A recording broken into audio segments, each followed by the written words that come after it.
So today, oh, by the way, I'm sorry about the video quality. My screen is kind of cracked right now. It's the screen cover. It's got like one crack going directly over the camera.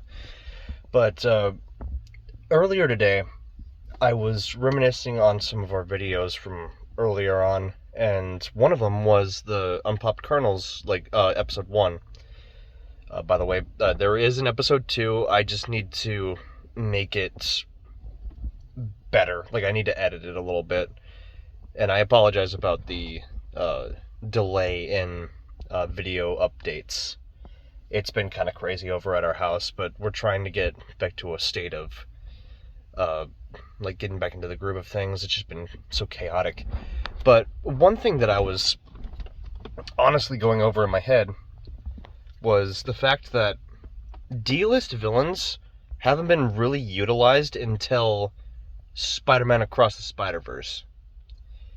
Because in that one, you have characters like Armadillo, you have Frogman, and then you have the Spot, who's like the main villain in the whole story. So it makes me wonder what the quality of movies going forward will be as far as filling out the roster with not just the A-lister villains, maybe saving those for like the main point in the story, but filling out like let me describe this. Take, for instance, like Spider-Man 3. Spider-Man 3 was jam-packed with names. You had Sandman, you had Harry Osborn, you had Venom, and it was too much. It was so much at once.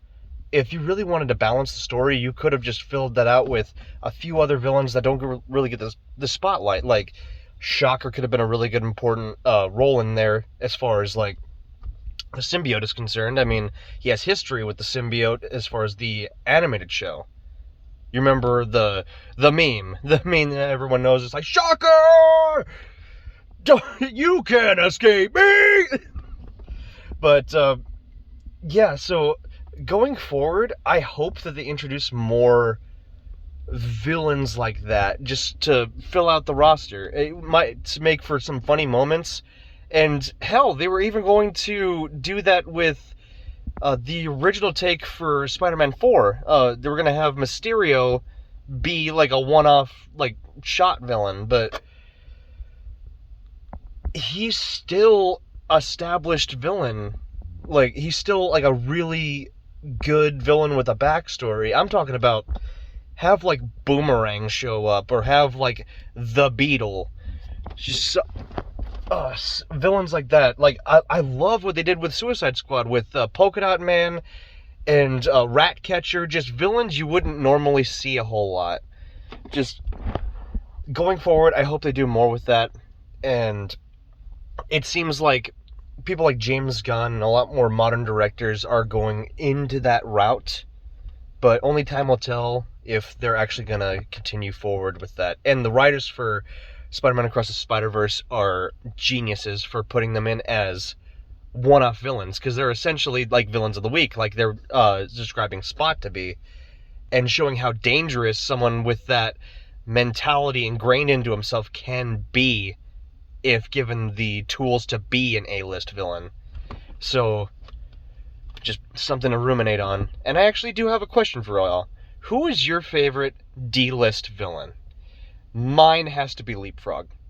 It has to be Leapfrog. My main thing with that is that both versions, the hero and the villain, because the villain is a petty thief that has hops. A petty thief with hops. That's pretty much it. And then his son takes up the role as more of a vigilante superhero, kind of gets taken under the wing of Spider-Man a little bit, just a little bit. But his whole thing is just dumb luck. He tries his best, but then he gets flat on his ass, and then it's literally like, it's like the opposite of Domino, where luck is on his side, but in the most inconvenient way possible. Like, he could jump, hit a light pole, and then get knocked out, but then that light pole gets bent over and knocks out the villain at the last moment. And it's one of the funniest things I've seen in comics ever. And I love his portrayal in What was it? It was oh Jesus, She-Hulk. It really fit his character as far as like the villain is concerned. He's just so stupid, so petty. It's great.